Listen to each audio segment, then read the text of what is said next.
আসসালামু আলাইকুম প্রিয় শিক্ষার্থীরা, আজকে আমরা কবি আল মাহমুদ রচিত বসেক কবিতাটি পড়ব। কবিতাটি পড়ার আগে কবি পরিচিতি একটু জেনে নেই বহু নির্বাচনী প্রশ্নের উত্তর দেওয়ার জন্য। আল মাহমুদ 1936 সালে ব্রাহ্মণবাড়িয়া জেলায় মোরাইল গ্রামে জন্মগ্রহণ করেন। কোথায়? ব্রাহ্মণবাড়িয়ায় মোরাইল গ্রামে 1936 সালে। তার প্রকৃত নাম মীর আব্দুস শুকুর আল মাহমুদ, মানে প্রথম মীর আব্দুস শুকুর, এটা বাদ দিয়ে সাহিত্যে তার নাম চলে আসছে আল মাহমুদ শুধু, এটা খেয়াল রাখবে। তিনি দীর্ঘদিন সাংবাদিকতা পেশার সঙ্গে জড়িত ছিলেন।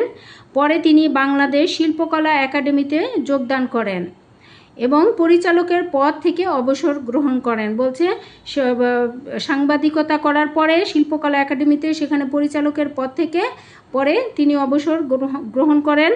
মুক্তিযুদ্ধ তাকে বিশেষভাবে অনুপ্রাণিত করে। স্বাধীনতার পর তিনি দৈনিক গণকণ্ঠ পত্রিকার সম্পাদক নিযুক্ত হন। তার কবিতায় লোকজ শব্দের সুনিপুণ প্রয়োগ, যেমন লক্ষণীয়। লোকজ শব্দের অর্থ কি? সাধারণ কথাবার্তা। তেমনি রয়েছে ঐতিহ্য প্রীতি। ঐতিহ্য কি? গ্রাম বাংলার যে আমাদের ঐতিহ্য, আমরা বাঙালি হিসেবে আমাদের যে ঐতিহ্য, সেটার প্রতিও তার অকৃত্রিম ভালোবাসা ছিল।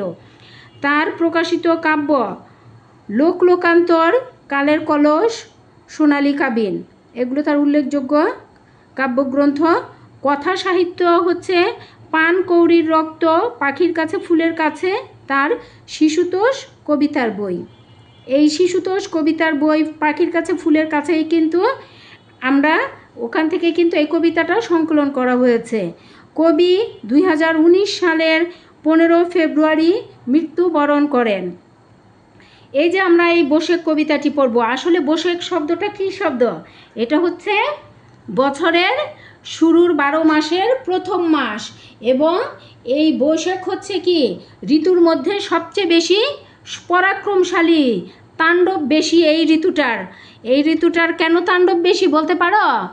কাল বৈশাখীর ঝোড়ো হাওয়া, এই বৈশাখ মাসের যে ঝোড়ো হাওয়া, সেটার তাণ্ডব, এরকম তাণ্ডব প্রকৃতিতে কোনো ঋতুতে আর দেখা যায় না। এই তাণ্ডবকে নিয়েই কবি এখানে এই কবিতাটা লিখেছেন। এই তাণ্ডবের তরে, বৈশাখের এই তাণ্ডবের তরে কী হয় তোমরা বলতে পারো? গরিব দুঃখী যাদের ঘর, ছনের ঘর, টিনের ঘর, তাদের ঘর উড়ে যায়। তারপর গরিব মাঝি যিনি নৌকা চালান, তার পালের দড়ি ছিঁড়ে যায়, পাখির বাসা ভেঙে যায়, গাছ উপড়ে যায়, এসব হয় না বৈশাখের তাণ্ডবে? এই সব নিয়েই কবি এখানে লিখেছেন। কিন্তু যে সমস্ত অট্টালিকা, গরিবদের রক্তচোষা যে সমস্ত বড় বড় অট্টালিকা, প্রাসাদ শহরের বুকে শটানে দাঁড়িয়ে থাকে, তাদের কোনো ক্ষতি হয় না, সেগুলো যেভাবে থাকে সেভাবেই থাকে। এখানে কবি সেই ক্ষোভের কথাই প্রকাশ করেছেন বসেক কবিতার মাধ্যমে। এবার আমরা কবিতাটা তাহলে একটু পড়ি।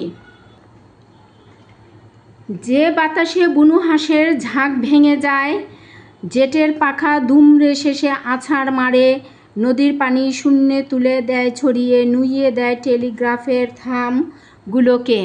যে বাতাস, এটা কোন বাতাস? যে বাতাসে আমরা সবসময় নিঃশ্বাস প্রশ্বাস নেই, সেই বাতাসের কথা বলা হয়েছে না, এটা হচ্ছে বৈশাখের বাতাস, কাল বৈশাখীর বাতাস। সেই বাতাস কি করে? এই যে ঝাঁক বেঁধে বুনো হাঁস ঘুরে বেড়ায়, একাকী বুনো হাঁস কখনোই চলে না, সেই বুনো হাঁসের ঝাঁকটাকেও ভেঙে দেয় বাতাসের এমন তীব্রতা। জেটের পাখা দুমড়ে শেষে আছাড় মারে। জেট বিমান, যেটা খুব শক্তিশালী একটা বিমান, সেই পাখার কি পাখাগুলো, জেটের পাখাগুলোকেও কি বাতাসে দুমড়ে যায়, মুচড়ে যায়, এবং শেষ পর্যন্ত সেটা আছাড় মেরে নিচে ফেলে দেয়, বাতাসের এমন দাপট। নদীর পানি শূন্যে তুলে দেয় ছড়িয়ে, নদীর পানি বাতাসের তোড়ে, নদীর পানি যেন উপরে উঠে যায় এবং সেখান থেকে আবার ঝর্ণার মতো ছড়িয়ে ছিটে চারিদিকে পড়ে। নুইয়ে দেয় টেলিগ্রাফের থামগুলোকে। বলছে এই যে টেলিগ্রাফের এই যে লম্বা লম্বা থাম, শক্তিশালী এক একটা থাম, এই থামগুলো কি বাতাসের প্রবল তোড়ে যেন নুয়ে পড়ে মাটিতে। সেই পবনের কাছে আমার এই মিনতি, তিষ্ট হাওয়া তৃষ্ট মহাপ্রতাপশালী, গরিব মাঝির পালের দড়ি ছিঁড়ে কি লাভ, কি সুখ বলো গুড়িয়ে দিয়ে চাষির ভিটে। বলছে সেই পবন অর্থ বাতাস, সেই বাতাসের কাছে কবি মিনতি করেছেন, মিনতি আকুতি করে আবেদন করেন, বিনয়ের সাথে আবেদন করেছেন যে তিষ্ঠ হাওয়া, সেই পরাক্রমশালী একেবারে কি বিদ্রোহের মতো কঠিন হাওয়া, তুমি তোমার কি লাভ বলো, গরিব মাঝির নৌকার পালের দড়ি যে তুমি ছিঁড়ে দাও, তোমার কোনো লাভ হয়? কোনো লাভ নাই। আর কি সুখ তুমি পাও, গরিব চাষির ভিটে মাটি ধ্বংস করে দিয়ে, গরিব চাষির ঘর ফেলে দিয়ে বাতাসের দাপটে। বেগুন পাতার বাসা ছিঁড়ে টুনটুনিদের উল্টে ফেলে দুঃখী মায়ের ভাতের হাঁড়ি, হে দেবতা বলো তোমার কি আনন্দ, কি মজা পাও বাবুই পাখির ঘর উড়িয়ে। বলছে বেগুন গাছ তোমরা সবাই হয়তো দেখে থাকবে, বেগুন গাছ কিন্তু 3 ফিট 4 ফিটের বেশি বড় হয় না। ঘরের এই যে দরজার কাছে, এখানে পিঁড়ার উপরে, ঘরের গ্রাম দেশে ঘরের দরজার উপরে যে উঁচুই থাকে না, সিঁড়ির পাশে যে ঘরের যে পিঁড়া, ঘরের সাইডগুলো বাইরের, সেই সাইডকে পিঁড়া বলে, সেই পাশে অথবা উঠোনের এক পাশে বেগুনের গাছ হয়, 3-4 ফিট লম্বা হয়। ছোট টুনটুনি পাখিও কিন্তু অনেক ছোট। এই ছোট টুনটুনি সে বেগুন গাছের পাতার আড়ালে আড়ালে বাসা বাঁধে। বলছে সেই তোমার বাতাসে তো সেই ছোট্ট টুনটুনির বাসাও ছিঁড়ে যায়, ভেঙে যায়।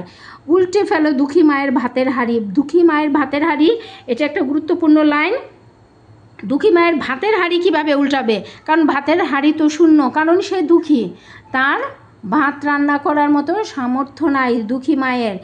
সেই হাঁড়িও বাতাসের তোড়ে যেন উল্টে পাল্টে ছান খান হয়ে যায়। তারপর বলছে দেখো কি বলছে কবি, হে দেবতা বলো তোমার কি আনন্দ। বাতাসকে কিন্তু কবি দেবতা বলে আখ্যায়িত করেছেন, যে তুমি কি আনন্দ পাচ্ছ, কি মজা পাও বাবুই পাখির ঘর উড়িয়ে। বাবুই পাখি কি করে? বাবুই পাখির বাসা দেখেছো? অনেক সুন্দর কারুকাজে মণ্ডিত বাবুই পাখির বাসা। বাবুই পাখি অনেক সুন্দর করে বাসা তৈরি করে, এগুলো সাধারণত তাল গাছে দেখা যায়। সেই উঁচুতে সেই বাবুর পাখির ঘরও বাতাসের তোড়ে উড়ে যায়। রামায়ণে পড়েছি যার কীর্তিগাথা, সেই মহাবীর হনুমানের পিতা তুমি। কালিদাসের মেঘদূতে যার কথা আছে, তুমি নাকি সেই দয়ালু মেঘের সাথী। এখানে রামায়ণ হচ্ছে হিন্দুদের ধর্মীয় গ্রন্থ, সেখানে মহাবীর হনুমান নামে একটা চরিত্র আছে, তোমরা সেটা জানো। তাকে মহাবীর হনুমানের পিতা বলা হয়েছে। কাকে? বাতাসকে বলা হয়েছে যে তুমি সেই বীরেরও পিতা। তাহলে সে আরও কত বেশি বড় বীর না বাতাস? কবি তাকে সেই বীরের আখ্যা দিয়েছেন। কালিদাস হচ্ছেন একজন সংস্কৃত ভাষার কবি। মেঘদূত তার একটা কাব্যগ্রন্থ, সেই মেঘদূত বিখ্যাত কাব্যগ্রন্থ। সেই মেঘদূতের কথা আছে কি, মেঘদূতের সাথী বলা হচ্ছে বাতাসকে, মেঘের সাথী। মেঘের সাথী বলছে তুমি তো মেঘের সাথী, সেই মেঘদূতের মেঘ, সে শক্তিশালী মেঘ, সেই মেঘেরও তুমি সাথী, দয়ার সাথী। তবে এমন নিষ্ঠুর কেন হলে বাতাস, উড়িয়ে নিলে গরিব চাষির ঘরের খুঁটি। বলছে তাহলে তুমি এত দয়ালু, সেই মেঘদূতের বন্ধু সাথী, তাহলে তুমি গরিব চাষির ঘরের খুঁটিটা কেন ভেঙে দিলে, উড়িয়ে নিলে? কিন্তু যারা লোক ঠকিয়ে প্রাসাদ গড়ে, তাদের কোনো ইট খসাতে পারলেন না তো। বলছে যারা লোক ঠকিয়ে পরের রক্ত চুষে, গরিবের রক্ত চুষে যারা বিশাল বিশাল অট্টালিকা শহরের বুকে করে রেখেছে, তাদের তো কিছুই তুমি করতে পারো না, খালি এই গরিবের উপরেই তোমার যত অত্যাচার। হায়রে কত সুবিচারের গল্প শুনি, তুমি নাকি বাহন রাজা সুলাইমানের, যার তলোয়ার অত্যাচারীর কাটতো মাথা, অহমিকার অট্টালিকা গুড়িয়ে দিতে। বলছে কত রকম গল্পই তো শুনি তোমার নামে। তুমি রাজা সুলাইমানকে, বাদশাহ সুলাইমান, হজরত সুলাইমান আলাইহিস সালামের কথা বলা হয়েছে, যিনি কি করতেন? অত্যাচারীর কি মাথা ধাঁচ কেটে ফেলতেন, আর তাদের যে অহংকারের রক্তচোষা যে দালান কোঠা অট্টালিকা সেগুলো গুড়িয়ে দিতেন।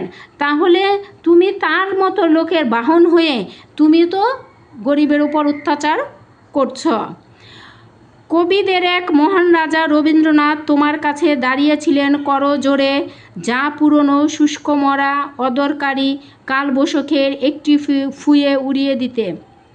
বলছে এখানে কবিদের মহারাজা মানে কবিদের সম্রাট বলে এখানে রবীন্দ্রনাথকে সম্মান দেখিয়েছেন কবি। বলছেন তিনিও তো তোমার কাছে নিবেদন করেছে, যা কিছু পুরনো অদরকারি প্রয়োজন নাই সেগুলোকে তুমি কালবৈশাখীর বাতাসে উড়িয়ে ফু দিয়ে উড়িয়ে দাও। অদরকারি জিনিস যা কিছু অকল্যাণকর রোগ শোক জরা জীর্ণ সেগুলোকে উড়িয়ে দিতে কবি বলেছিলেন। কবি রবীন্দ্রনাথের একটা কবিতায় সেগুলো লেখা আছে। সেই কবিতাটা কি তোমরা জানো? হ্যাঁ, গানও আছে, এসো হে বৈশাখ এসো এসো, বুঝতে পারছো? সেটার কথাই কিন্তু এখানে ইঙ্গিত দেওয়া হয়েছে। আচ্ছা, ধ্বংস যদি করবে তবে শোনো তুফান, ধ্বংস করো বিভেদকারী পরগাছাদের। পরের শ্রমে গড়ছে যারা মস্ত দালান, বাড়তি তাদের বাহাদুরি গুড়িয়ে ফেলো। এই কবিতার এই যে এই চারটা লাইন, এই চারটা লাইনই কিন্তু এখানে কবি শুরু থেকেই বলার চেষ্টা করেছেন। এই চারটা লাইন সবচেয়ে বেশি গুরুত্বপূর্ণ। এই চারটা লাইনের জন্যই কিন্তু কবি এত দূর কবিতা নিয়ে আসছেন। কি বলছে? ধ্বংস যদি করবে তবে শোনো তুফান। তুফানকে আবার বলছে কালবৈশাখী ঝড়কে তুমি শোনো, ধ্বংস করো বিভেদকারী পরগাছাদের। বিভেদকারী পরগাছা কারা? সমাজে যারা বিশৃঙ্খলা সৃষ্টি করে, সমাজে যারা কলহ করে, দ্বন্দ্ব ফ্যাসাদ করে, তাদের কথা বলা হয়েছে। পরের শ্রমে গড়ছে যারা মস্ত দালান, বাড়তি তাদের বাহাদুরি গুড়িয়ে ফেলো। যারা পরের শ্রমকে কাজে লাগাচ্ছে কিন্তু তাদের সঠিক মজুরি দিচ্ছে না, তাদের শ্রমকে ব্যবহার করে দিনে দিনে ফুলে ফেঁপে উঠছে, মস্ত টাকার পাহাড় গড়ছে, বড় বড় অট্টালিকা গড়ছে, তাদেরকে কি বলা হয়েছে? তাদেরকে তুমি গুড়িয়ে দাও, গরিব দুঃখীর উপর তুমি আর অত্যাচার করো না। এই হচ্ছে এই চারটা লাইনই হচ্ছে কবিতার মূল বাক্য। এবার আমরা শব্দার্থ এবং টিকা পড়ব, কারণ এগুলো আমাদের অনেক গুরুত্বপূর্ণ। বুনো হাঁস, যে হাঁস গৃহপালিত নয় বনে থাকে। আর বুনো হাঁসের একটা বৈশিষ্ট্য হচ্ছে এরা দল বেঁধে চলতে পছন্দ করে, একা থাকে না। আচ্ছা, জেট, এই যে দ্রুত গতি সম্পন্ন উড়োজাহাজ, যেটাকে বাতাসে কি একেবারে দুমড়ে মুচড়ে পাখাগুলো আছাড় মারে মাটির মধ্যে। টেলিগ্রাফ, সংকেতের সাহায্যে দূরে বক্তব্য প্রেরণের জন্য ব্যবহৃত যন্ত্র। 1837 সালে আধুনিক এই যন্ত্র বিদ্যুতের সাহায্যে পরিচালিত হয়। এখন এ ধরনের যন্ত্র আর ব্যবহার হয় না। কেন হয় না? এই টেলিগ্রাফের যন্ত্র ব্যবহার মোবাইল ফোনের কি উন্নতির ফলে। তিষ্ঠ অর্থ স্থির হও। রামায়ণ পৃথিবীর 4টি জাত মহাকাব্যের একটি। রচয়িতা হচ্ছে বাল্মীকি। মহাবীর হনুমান, রামায়ণের বীর হনুমানের বীরত্বপূর্ণ বহু কর্মের কথা উল্লেখ আছে। রামায়ণোক্ত হনুমানকে মহাবীর হনুমান বলা হয়। কালিদাসের মেঘদূত, সংস্কৃত ভাষার শ্রেষ্ঠ কবিদের একজন কালিদাস। সংস্কৃত ভাষায় তার অমর রচনা মেঘদূতম কাব্য। মেঘদূতম এটা হচ্ছে সংস্কৃত ভাষায় বলা আর কি। মেঘদূতমকে বাংলায় মেঘদূত বলা হয়। রাজা সুলাইমান ডেভিডের পুত্র এবং ইসরায়েলের 3য় রাজা। তিনি বীর ও দক্ষ যোদ্ধা ছিলেন। অদরকারি, যার প্রয়োজন নেই, যেটা আমাদের দরকার নাই। পাঠ পরিচিতি, পাঠ পরিচিতিটা কি আমাদের সবসময় এরকম আর কি কবিতায় বা গদ্যে যা বলা হয় সেটাই কিন্তু পাঠ পরিচিতি। তবে এটার পাঠ পরিচিতির একটা উপকারিতা, পাঠ পরিচিতি পড়া থাকলে অনেক সময় অনেক অজানা প্রশ্নের উত্তরও লেখা যায়। কবি আল মাহমুদের কবিতা সমগ্র পাখির কাছে ফুলের কাছে কাব্য থেকে বসে কবিতাটি সংকলন করা হয়েছে। বাংলাদেশে একটি পরাক্রমশালী মাস বৈশাখ। ঋতু পরিক্রমায় বারবার সে রুদ্র সংহারক রূপে আবির্ভূত হয়। বৈশাখের নিষ্ঠুর করাল গ্রাসে এবং আগ্রাসী থাবায় কখনো কখনো লণ্ডভণ্ড হয়ে যায় একটা জনপদ। অধিকাংশ ক্ষেত্রে এর শিকার হয় দুঃখী দরিদ্র মানুষ এবং অসহায় কোনো প্রাণী। ছিঁড়ে যায় গরিব মাঝির পালের দড়ি, উড়ে যায় দরিদ্র চাষির ঘর। ছোট্ট টুনটুনিও বাসাও রেহাই পায় না, কিন্তু ধনীর প্রাসাদের কোনো ক্ষতি হয় না। তাই কবি আক্ষেপ করে বলেছেন, প্রকৃতির যত নিষ্ঠুরতা নির্মমতা কেন শুধু এই গরিবের বিরুদ্ধে। অবশেষে বৈশাখের কাছে তার আহ্বান, ধ্বংস যদি করতেই হয় তাহলে গুড়িয়ে দাও ওই সব অট্টালিকা যা গড়ে উঠেছে শ্রমজীবী সাধারণ মানুষকে শোষণ করে। এই কবিতায় বৈশাখের বিধ্বংসী প্রতীকের মধ্য দিয়ে অত্যাচারীর অবসান কামনা করেছেন কবি। এবার আমরা কিছু বহু নির্বাচনী আলোচনা করব। বৈশাখ কবিতাটি কোন কবির রচনা? কবি আল মাহমুদ। বৈশাখ কবিতাটি কবি আল মাহমুদের কোন কাব্যের অংশবিশেষ? পাখির কাছে ফুলের কাছে। বৈশাখ কবিতায় বাতাসে কিসের ঝাঁক ভেঙে যায়? বুনো হাঁসের ঝাঁক। বৈশাখ কবিতায় জেটের পাখা দুমড়ে আছাড় মারে কে? বৈশাখী বাতাস। বৈশাখী বাতাস কোথা থেকে পানি শূন্যে ছড়িয়ে দেয়? নদী থেকে। বৈশাখী বাতাস কিসের থামগুলো নুইয়ে দেয়? টেলিগ্রাফের থামগুলো। বৈশাখ কবিতায় কবি পবনকে কি মিনতি জানায়? স্থির হওয়ার জন্য। বৈশাখী বাতাস গরিব মাঝির কি ছিঁড়ে ফেলে? পালের দড়ি। বাতাস বেগুন পাতায় কার বাসা ছিঁড়ে ফেলে? টুনটুনির বাসা। কবি আল মাহমুদ বাতাসকে কি বলে সম্বোধন করেছেন? দেবতা। বৈশাখ কবিতায় বায়ু দেবতা কার ঘর উড়িয়ে নিয়ে যায়? বাবুই পাখির। বৈশাখ কবিতায় কবি কোন মহাবীরের কথা উল্লেখ করেছেন? মহাবীর হনুমান। মেঘদূত কাব্যের রচয়িতা কে? কবি কালিদাস। কালিদাসের মেঘদূত কাব্যে কার কথা আছে? বাতাসের কথা। কবি কাকে দয়ালু মেঘের সাথী বলেছেন? বাতাসকে। কবিতায় বৈশাখী বাতাস কার ঘরের খুঁটি উড়িয়ে নিয়ে যায়? গরিব চাষির। বৈশাখ কবিতায় ঝড়ো হাওয়া কাদের ইট খসাতে পারে না? অত্যাচারীদের। কবি রাজা সুলাইমানের বাহন কাকে বলেছেন? বাতাসকে। বৈশাখ কবিতায় কবিদের মহান রাজা বলা হয়েছে কাকে? কবি রবীন্দ্রনাথ ঠাকুরকে। বৈশাখ কবিতায় কবি কাল বৈশাখকে কি ধ্বংসের আহ্বান করেছেন? বিভেদকারী পরগাছাদের। এবার তোমাদের জন্য গুরুত্বপূর্ণ প্রশ্ন নিয়ে এসেছি, যে প্রশ্নগুলো পড়লে তোমরা কবিতার যেখান থেকে প্রশ্ন হোক উত্তর করতে পারবে। গ এবং ঘয়ের উত্তর, প্রয়োগ এবং উচ্চতর দক্ষতামূলক প্রশ্নের উত্তরগুলো অতি সহজেই করতে পারবে।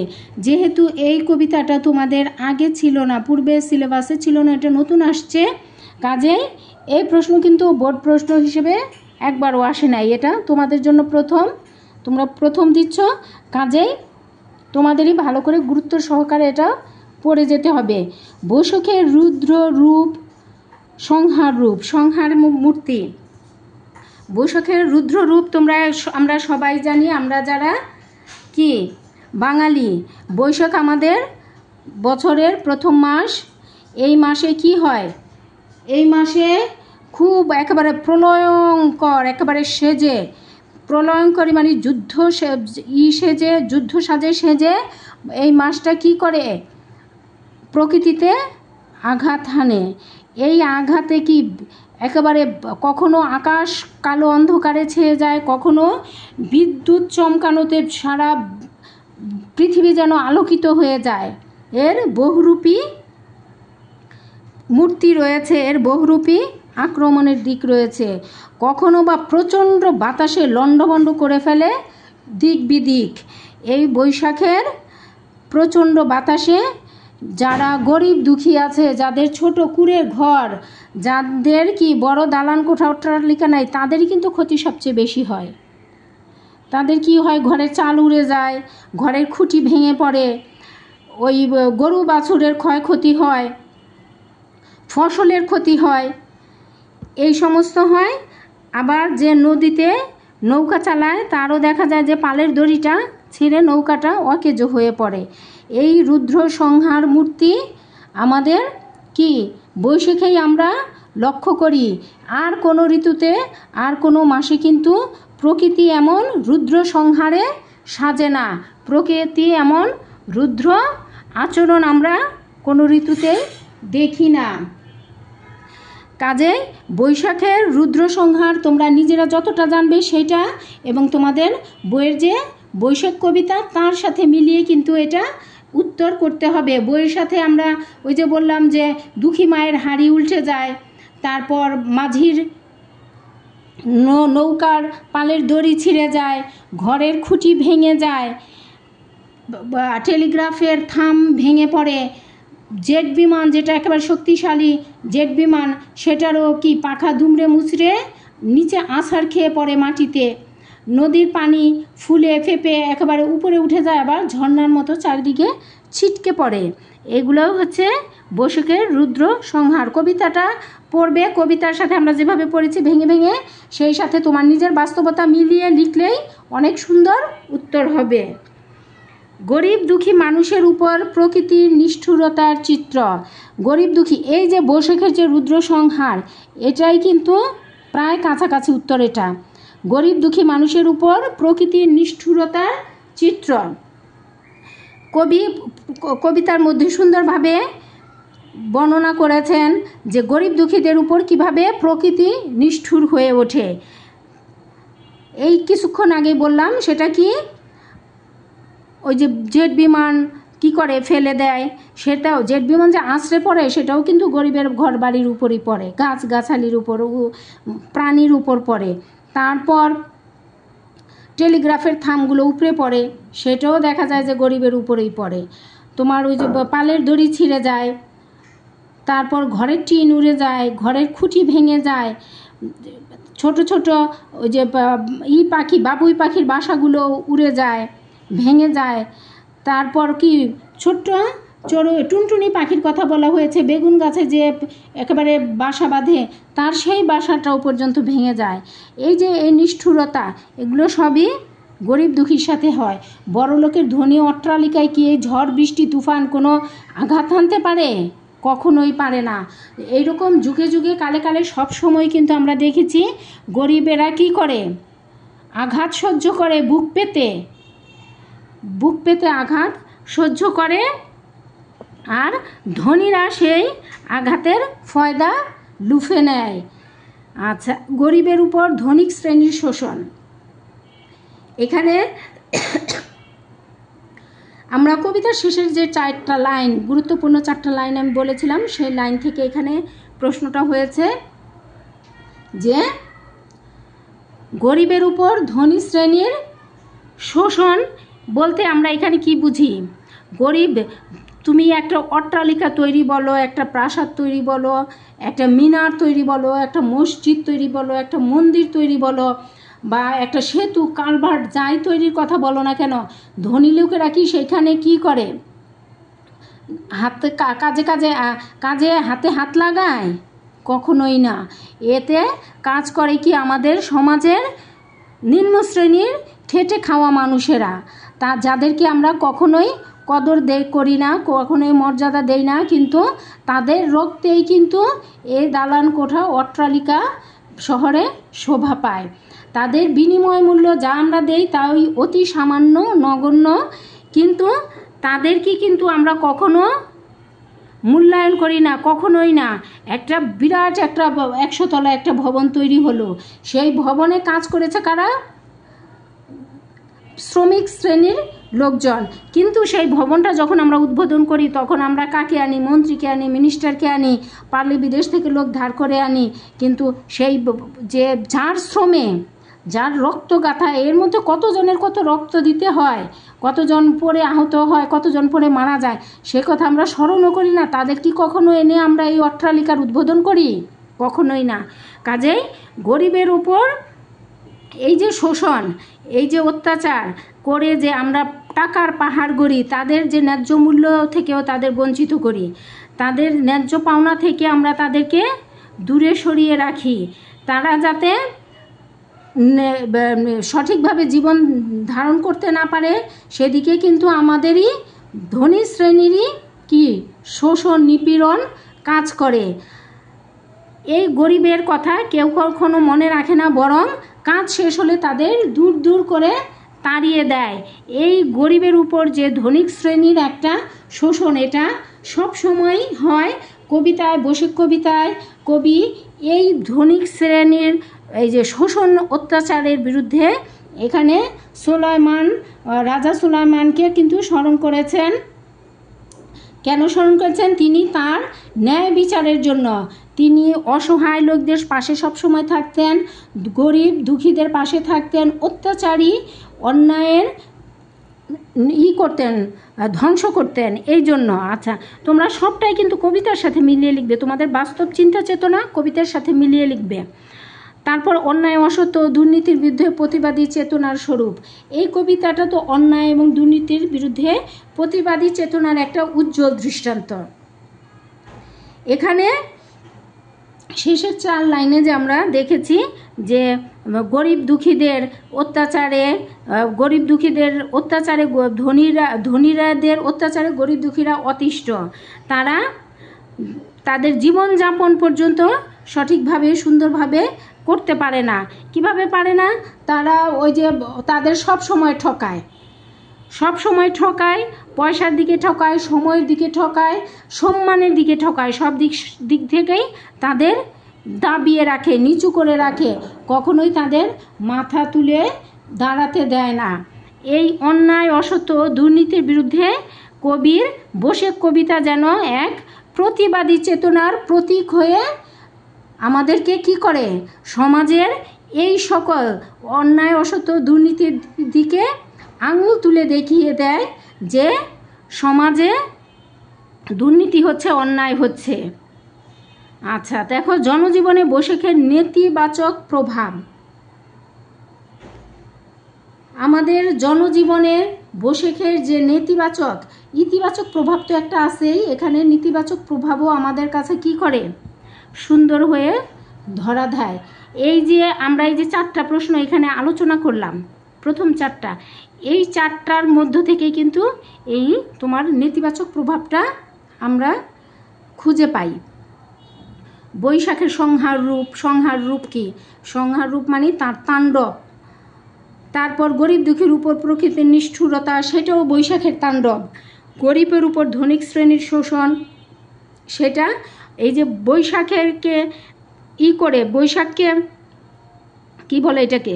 বৈশাখকে আঙুল দিয়ে দেখিয়ে দেয় যে বৈশাখ যেমন কি করে গরিবের উপর শোষণ করে, এই ধনী শ্রেণীরাও গরিবকে সেরকম শোষণ করে। বৈশাখ কীভাবে গরিবকে শোষণ করে, অত্যাচারে পিষ্ট করে? তার বৈশাখী হাওয়া দিয়ে। এই বৈশাখী হাওয়া লণ্ডভণ্ড করে ফেলে চারপাশ, গরিব মানুষের সকল কিছু লুটপাট করে শেষ করে দেয়।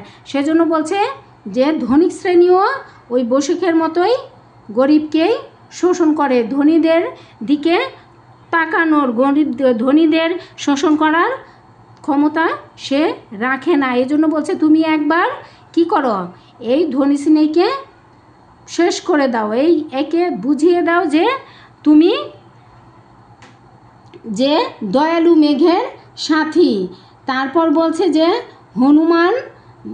হনুমানের পিতাও তাকে বলা হয়েছে। তারপর আবার কি বলা হয়েছে?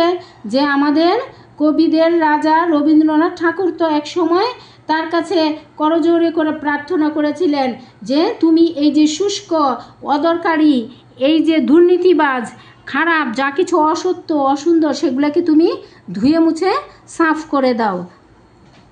এই হচ্ছে জনজীবনে বৈশাখের নেতিবাচক প্রভাব। এই প্রশ্নগুলো তোমরা একটু ভালো করে গুছিয়ে যদি পড়ো, কোনো প্রশ্নই তোমাদের আটকাবে না। আর আমি সৃজনশীল প্রশ্ন প্রতিবারই 2টা একটা দেখাই। কেন দেখাই? সৃজনশীল প্রশ্ন কিন্তু হুবহু আসেও না, আবার অনেক সময় চলেও আসে। সৃজনশীল সকল তোমার জ্ঞানমূলক আর হচ্ছে অনুধাবন, এই 2টাই শুধু একটু মুখস্থ করা লাগে। অনুধাবনও মুখস্থ করতে হয়, জ্ঞানমূলকটাই মুখস্থ করতে হয় বেশি। জ্ঞানমূলক থেকে অনুধাবনটা লেখা যায়, কিন্তু তোমার প্রয়োগ আর উচ্চতর দক্ষতামূলক যে প্রশ্নগুলো, সেগুলো আমি শুধু জাস্ট তোমাদের ধরিয়ে দেওয়ার জন্য যে এভাবে আসলে এভাবে সাদৃশ্য, এভাবে আসলে এভাবে মূল্যায়ন, এভাবে বিশ্লেষণ, জাস্ট একটা কি বলে এটাকে নমুনা হিসেবে দেখানোর জন্যই কিন্তু আমি এই সৃজনশীল প্রশ্নগুলো আলোচনা করি, অন্য কোনো কারণে না। তোমরা যদি প্রতিবার প্রতি ক্লাসে এই সৃজনশীল প্রশ্নগুলো নমুনা হিসেবে দেখো, তোমাদের আমার মনে হয়, আমি শিক্ষক হিসেবে মনে করি তোমাদের এতে অনেক উপকার হবে। অন্তত পরীক্ষার হলে যখন দুঃসময় পারছো না, তখন তোমাদের এটা দারুণ কাজে দিবে। আচ্ছা, সৃজনশীল দেখো, আমি তো বললামই যে কেন সৃজনশীল তোমাদের পড়াচ্ছি।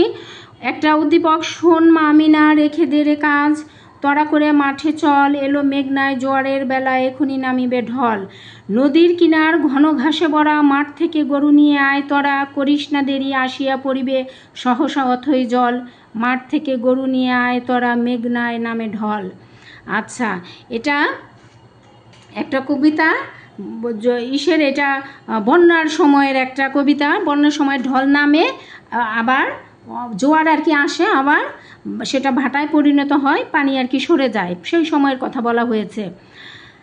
আল মাহমুদ দীর্ঘকাল কোন পেশার সাথে জড়িত ছিলেন? আল মাহমুদ দীর্ঘকাল সাংবাদিকতা পেশায় জড়িত ছিলেন।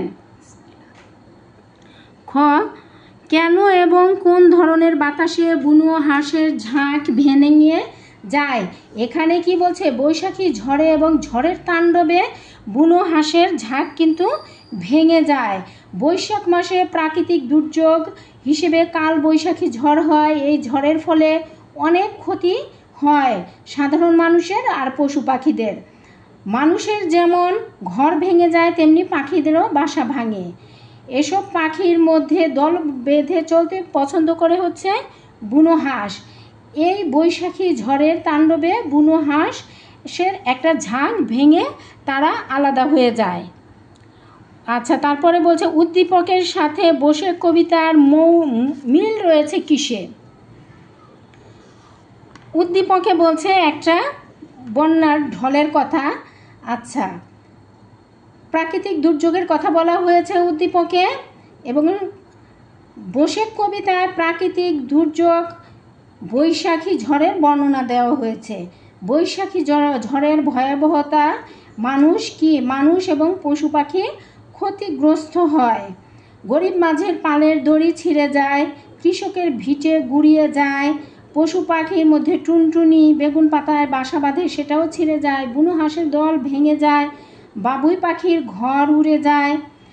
এসবের কথা আমরা কবিতায় পাই।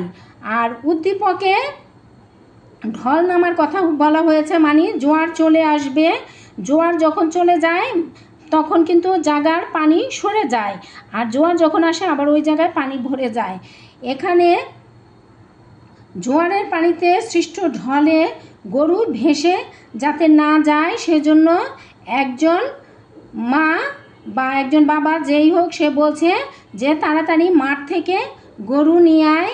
প্রাকৃতিক দুর্যোগের বর্ণনায় উদ্দীপকের সাথে বসে কবিতার মিল পাওয়া যায়, তাই না? আমরা বৈশাখ কবিতায় রয়েছে আমাদের প্রাকৃতিক দুর্যোগ, আবার উদ্দীপকে প্রাকৃতিক দুর্যোগ। এখানে কিন্তু শুধু মিলের কথাই বলা হয়েছে, কাজেই এখানে আমরা এই মিলটুকু দেখতে পাই। আচ্ছা, তারপরে ঘয়ের প্রশ্ন, উদ্দীপকটি বৈশাখ কবিতার আংশিক ভাব ধারণ করতে পেরেছে, তোমার মতামত দাও। এই যে এই কটা হচ্ছে, ওইখানে মিল খুঁজে পেলাম যে ওইটা কিন্তু অতি সহজ। আমি কিন্তু বারবার বলি, এটা নমুনা প্রশ্ন হিসেবে আমি তোমাদের দেখাই, যাতে তোমাদের মনে থাকে, স্মরণে থাকে, সহজ হয় তোমাদের জন্য প্রশ্ন উত্তর লেখা বোঝা। আর উদ্দীপকটি এখানে আংশিক, কবিতার সম্পূর্ণ ধারণাকে কি ধারণ করে না, সেটা আমরা বুঝতেই পারছি। বৈশাখ কবিতায় প্রাকৃতিক দুর্যোগের বর্ণনা একেবারে বিশদভাবে দেওয়া হয়েছে।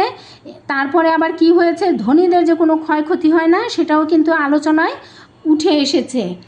আর এখানে আলোচনায় কি, গরিবের ঘর উড়ে যাচ্ছে, তারপর চাল উড়ে যাচ্ছে, গরিব মাঝির, এভাবে আর কি লিখবে সেটা আমি বলি, গরিব মাঝির পালের দড়ি ছিঁড়ে যাচ্ছে, তা দুঃখী মায়ের হাড়ি উল্টে যাচ্ছে, এই সমস্ত হচ্ছে পাখির মধ্যে এখানে টুনটুনির কথা বলা হচ্ছে, তার বেগুন গাছে বাসা ছিল সেটা ভেঙে গেছে, উড়ে গেছে। তারপর বাবুই পাখির বাসা উড়ে গেল। এই যে ক্ষয়ক্ষতিগুলো সবার কিন্তু গরিব মানুষের আর পশু পাখির অবলা প্রাণীগুলোর উপর দিয়ে গিয়েছে। এইখানে কবিতায় কিন্তু আরও আছে আমাদের কি, যে এই যে ধনীদের উপর কোনো অন্যায় অত্যাচার আমরা দেখি না, সকল অন্যায় অত্যাচার শোষণ নিপীড়ন সব গরিবের উপর হয়, এই কথাগুলোর উল্লেখ আসছে। কিন্তু আমাদের উদ্দীপকে কিন্তু সেটা কি অনুপস্থিত। উদ্দীপকে শুধু ওই প্রাকৃতিক দুর্যোগটার কথাই বলা হয়েছে, আর অন্য কিছু বলা হয় নাই। কাজেই আমরা কি বলতে পারি যে উদ্দীপকটি বৈশাখ কবিতার আংশিক ভাব ধারণ করেছে, এটাই যথার্থ। আচ্ছা, দ্বিতীয় উদ্দীপকটি দেখো, বলো তো এসব কাহার দামে, তোমার অট্টালিকা কার খুনে রাঙা, ঠুলি খুলে দেখো প্রতি ইটে আছে লিখা, তুমি জানো না কো কিন্তু পথের প্রতি ধূলিকণা জানে, ওই পথ ওই জাহাজ শকট অট্টালিকার মানে, তোমারে সেবিতে হইল যাহারা মজুর মুঠেও কুলি, তোমারে বহিতে যারা পবিত্র অঙ্গে লাগালো ধুলি, তারাই মানুষ তারাই দেবতা গাহি তাহাদেরই গান। এটা নজরুলের একটা কবিতার অংশ বিশেষ উদ্দীপক হিসেবে আমরা নিয়েছি।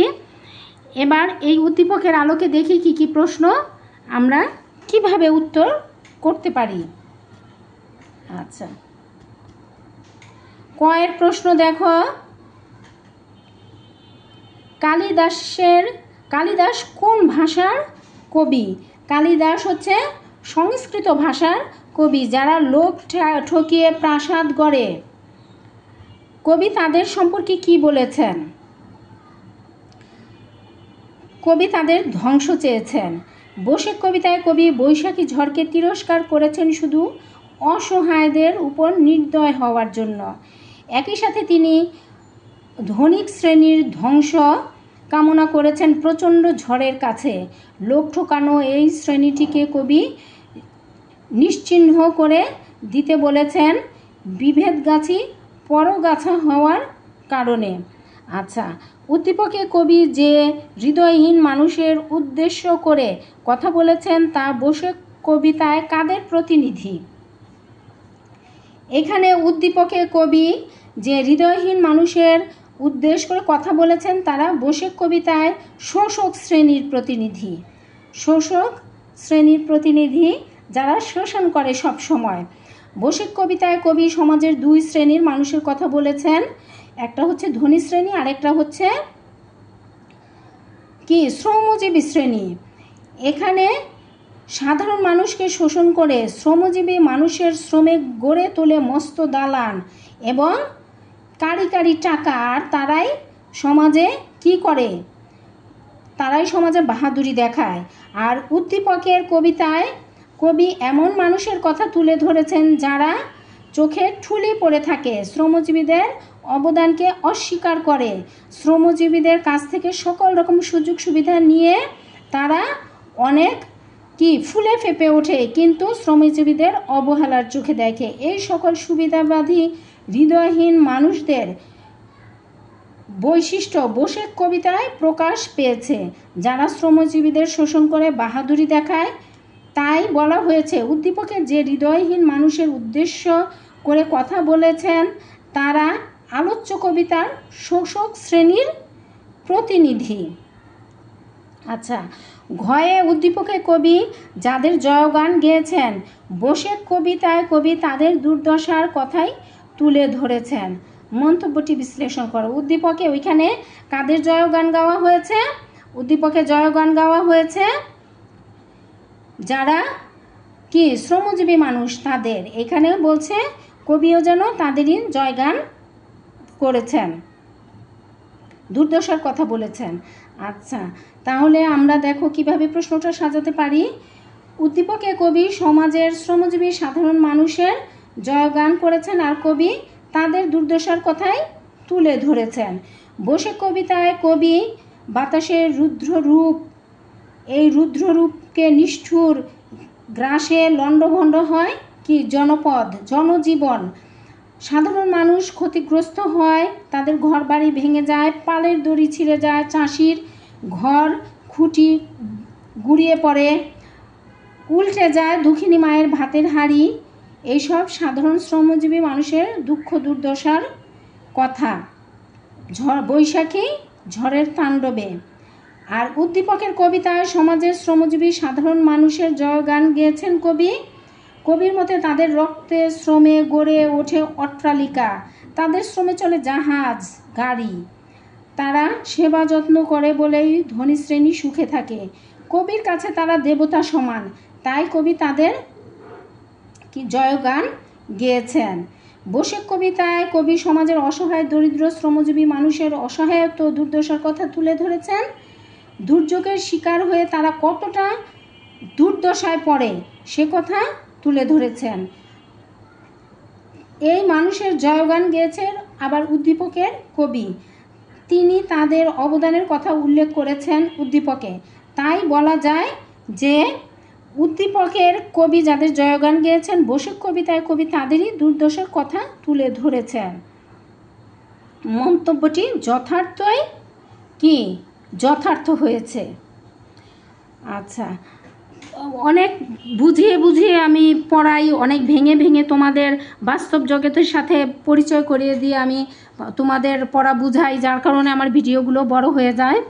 ছোট করতে চাইলেও আমি আসলে পারি না, হয় না, সম্ভব হয় না, দেখি না, শেষে বড়ই হয়ে যায়।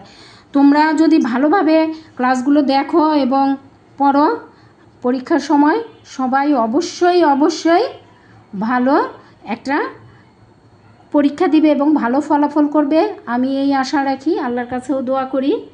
সকলকে অসংখ্য ধন্যবাদ জানিয়ে আমি আজকের মতো ক্লাস শেষ করছি। আসসালামু আলাইকুম।